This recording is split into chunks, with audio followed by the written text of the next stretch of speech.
Hi friends. న శరీరమలత్యాగాత్ నరో భవతి నిర్మలః మానసేతు మలే త్యక్తే తతో భవతి నిర్మలః. దీని అర్థం ఏంటంటే, కేవలం స్నానం ఆచరించి శరీరానికి ఉన్నటువంటి మలినాలను శుభ్రం చేసుకోవటం ఒక్కటే సరిపోదు. మానసేతు మలే త్యక్తే, మనసుకున్నటువంటి మలినాలను గనక శుభ్రం చేసుకున్నట్టయితే అప్పుడే కనుక మనిషిని నిర్మలమైనటువంటి వ్యక్తిగా చెప్తాం. అయితే ఈ మనసుకు ఉన్నటువంటి మలినాలు, బయటకైతే కనిపించేవి మలినాలు, అవి శుభ్రం చేసుకుంటాం. కానీ అంతరంగం లేదా మనసు, వీటికి ఉన్నటువంటి మలినాలను పెకిలించి శుభ్రం చేయాలంటే అది ఏమీ అంత సులువైనటువంటి విధానం అయితే కాదు. దీనికి ఇలా శుభ్రం చేసుకోవాలి అంటే కొంత ఉపదేశం అవసరం. అంటే అది తల్లిదండ్రుల ద్వారా, విద్యార్థి దశలో గురువుల ద్వారా, ఇది ప్రతి ఒక్కరికి వస్తూ ఉంటుంది. అయితే వీళ్ళు బోధించేటప్పుడు, ఒక ఇంట్లో ఉన్నటువంటి తల్లిదండ్రులు కానీ లేదా విద్యార్థి దశలో గురువులు కానీ బోధించేటప్పుడు వారు సమపాళ్లలో నవరసాలను కూడా ఉపయోగించి చెబుతూ ఉంటారు. నవరసాలు అంటే శృంగారం కదా, 9వ రసం. శృంగారాన్ని ఎలా బోధిస్తారు అనేటువంటి ఒక సందేహం కూడా వస్తుంది. ఉదాహరణగా వరుధిని ప్రవరాఖ్యము అల్లసాని పెద్దన గారు రచించినటువంటిది. ఒక పసుపు, సొంటి, మిరియం ఎలా గుర్తుండిపోతుందో, మను చరిత్ర అనగానే వెంటనే అల్లసాని పెద్దన గారు మనకి గుర్తొస్తారు. అదే ఆయన యొక్క అల్లిక జిగిబిగి అనేటువంటి వ్యవహారిక వాడుక కూడా చాలా సాహిత్యపరంగా ఈ నాటుకొని సాహిత్య లోకంలో ఉంది. అయితే ఈ వరుధిని ప్రవరాఖ్యము అనేటువంటిది పాఠశాలలో మాతృభాష బోధనలో వచ్చేటువంటి పద్యకావ్యము, ప్రబంధము. ప్రబంధం అంటే నేను చిన్న అర్థం ఏం చెప్తానంటే, బంధాలతో కూడుకున్నది. దానికి సంస్కృత పరంగా పెద్ద అర్థమే ఉంది, కానీ చాలా సున్నితంగా అర్థం చేసుకోవడానికి బంధాలతో కూడుకున్నది. ప్రతి ఒక్క రచనల్లో పూర్వం చూసినట్టయితే పాత్రల ద్వారా సైకాలజీ అనేది కనెక్ట్ అవుతూ ఉంటుంది. సైకాలజీ అని దేన్ని అంటాము అంటే, ఎమోషన్స్ ఎప్పుడైతే ఇన్ఫ్లుయెన్స్ చేస్తూ ఉంటాయో మనిషిని, ఆ ఎమోషన్స్ అవి అన్నీ మంచివా అంటే అలాగా మంచి ఉంటాయి, చెడ్డ ఉంటాయి. ఎప్పుడూ కూడా ప్రాథమికంగా ప్రతి ఒక్కరూ చెప్పేది ఏంటంటే, మంచి కన్నా చెడు మీదే ఎక్కువ ఆకర్షణ ఉంటుంది. సరే, మళ్ళీ వెనక్కుద్దాం. ఈ శృంగార రసంలో బోధించడం ఏంటి? ఇందులో పాత్రలు ఎవరు?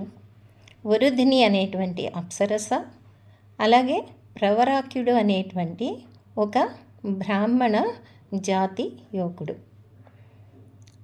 అయితే ఇక్కడ ఈయన ఒక సిద్ధుని ద్వారా పాదలేపనాన్ని సంపాదించి హిమాలయాల సందర్శనకు వెళ్ళడం, అక్కడ హిమానికి పాదలేపనం అనేది పూర్తిగా కరిగిపోవటం, ఆయనకి అత్యంత సౌందర్య రాసైనటువంటి అప్సరస వరుధిని తారసిల్లడం, ఆమెని ఇంటికి వెళ్ళడానికి ఈ ప్రవరాఖ్యుడు దారిని అడగటం సందర్భంగా ఈ రచన కొనసాగుతుంది.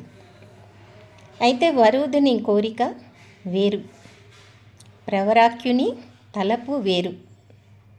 ఈ పద్యకావ్యంలో ఎంతో గొప్పగా చక్కగా వర్ణించి చెప్పినటువంటి అత్యద్భుతమైన పాఠం ఇది.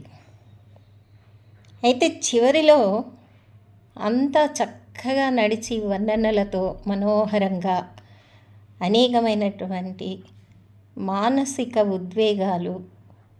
ఉద్రేకాలు వీటినే మనం ఎమోషన్స్, ఇవన్నీ సైకలాజికల్గా మనసులో సంభవించేటువంటి భావనలు, వీటినన్నిటినీ వర్ణిస్తూ చివరికి ఇందులో ఉన్నటువంటి శృంగారంలో సూచించినటువంటి అత్యుత్తమమైనటువంటి విలువలు తెలుసుకుంటే ఒక సద్బ్రాహ్మణ యువకుడు ఏం పాటిస్తున్నాడు, లేదా వయసులో ఉన్నటువంటి ఒక వ్యక్తి ఏమి పాటిస్తున్నాడు అన్నది ఇక్కడ తెలుసుకోవాల్సిన అవసరం. ఆయన పాటించినది నిష్ఠ, అనుష్ఠానం, నిగ్రహం. ఈ మూడింటితో ఆయన తిరిగి తను ప్రాయోపవేశం చేస్తూ అగ్నిదేవుని సహాయంతో తిరిగి ఇంటికి చేరుకుంటాడు. అది కథ. అయితే ఈ శృంగార రసంలో చెప్పినది ఏంటంటే, అతడు ఆ యువకుడు, ప్రవరుడు అనేటువంటి ఆ యువకుడు కుటుంబం గురించి పడేటువంటి ఆతృత, తర్వాత సంధ్య వార్చడానికి సమయం మించిపోతుంది అనేటువంటి ఆదుర్ద, తల్లిదండ్రులకి ఉపచారాలు తను చెయ్యలేకపోతున్నాను సమయానికి అన్నటువంటి ఒక బాధ ఇందులో ఖచ్చితంగా కనిపిస్తుంది. అందుకనే పెద్దవాళ్ళు చెప్పేటప్పుడు సందర్భానుసారంగా పెద్దల మాట చద్దన్నం మూట అంటారు. అందుకే నవరసాలు ఉపయోగించి చెప్తారు. అందులో మొట్టమొదటి పాత్ర తల్లి, ఆ తర్వాత తండ్రి, ఆ తర్వాత గురువు.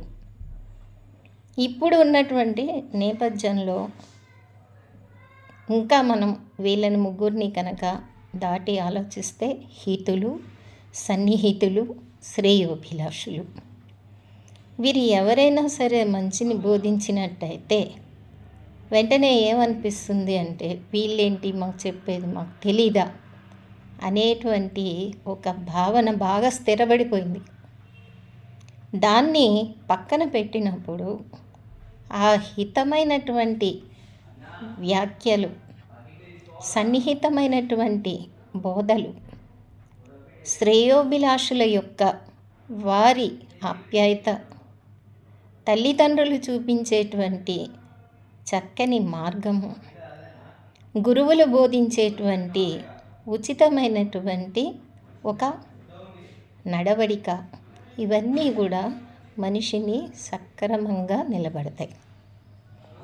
ఈ బోధనల ద్వారా మానసికంగా వచ్చేటువంటి మొత్తం మలినాలని నిర్మూలించుకొని మనిషికి సత్ప్రవర్తన అలవడుతుంది.